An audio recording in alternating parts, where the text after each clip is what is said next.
Africa Content TV.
IG 12. Ọjọ́ kejìlá ló ní bá. 12 December. Ọjọ́ aláàbísí ìbáṣu. ọmọ tó máa ń sìn nínú tọ́pọ̀ àǹgáì tá a ṣe é bá pọ̀ yìí lóru níbi yàgò 20 years nínú promoter 30 years 30 promote ṣẹlẹ̀ mo gbọ́dọ̀ máa ń gbọ́ yìí máa sùn kó tó di náà ní promoter àwọn ànánà fún àtìbàdà àti ńpẹ̀lẹ̀ yẹlé àpò inú nínú ti náà fún àwọn ọmọ ọdún máa ń sin ìmọ̀dúpẹ́ ìfọlọ́hún máa ń tó àpò inú nínú àwọn máa ń so olúwa ni promota àlejò wọ́n ṣe 30 years of stay 30 promote máa ń so. Òótọ́ nílẹ́gbẹ́ àbámọ́rí ẹ̀sìn wòyà àfihàn tí wọ́n wọ́n. Ibi dọ́tọ̀ sí àkọ́lé kọ́rẹ́sì lórí sí ọ̀dọ́ wọn bá ọjà náà tó sí o. Torí máa ń ṣe lọ lọ́rẹ̀. Ibi tó bá jẹ́ kọ́ mọ́ bẹ̀. Bóbi ló tò sí o. Ìyẹn ló wá ta o. Lórí ní àpọ́n.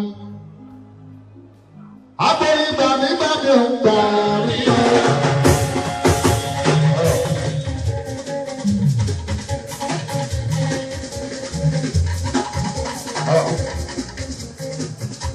Gbàgbọ́ mi ò gbà mí o.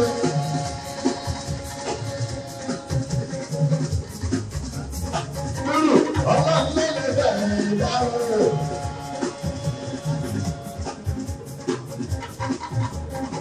Gbogbo tó bá ṣẹlẹ̀ ṣe dáhùn ilé ayé ṣe àpò ilé ayé ìlọ́gbẹ̀ ìlọ́gbọ̀ nínú.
bíbí ìyẹn dọ́gà ọjà lè jẹ́ ọ̀pọ̀lá ẹ̀ka mọ̀ ọ̀rẹ́ o sọ́lá ẹ̀ṣẹ̀ máa ń lò ilé ayé o ilé ayé o ọmọ mi o.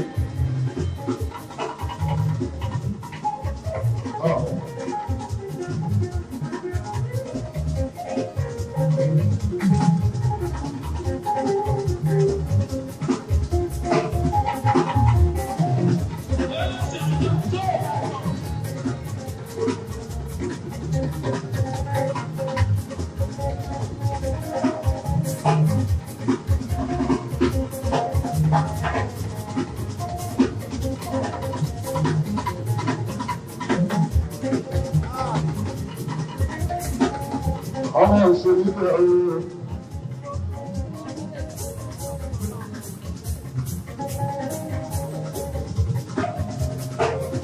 Ọmọ àwọn ìgbà ooo.